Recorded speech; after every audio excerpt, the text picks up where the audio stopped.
Seorang pria bernama Akmal. Pemirsa, 9 unit ruko berkonstruksi kayu di Pasar Sayur, Jalan Cut Mutia, Perla, Aceh Timur ludes terbakar pada jam 3 dini hari Kamis 23 Desember 2021. 6 diantaranya hangus tak tersisa, sementara 3 unit hanya terkena imbas dari kebakaran tersebut.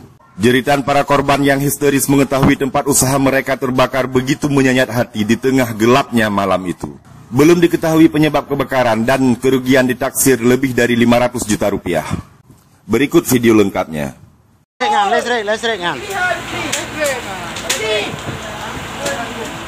Oh, apa ya, Ci?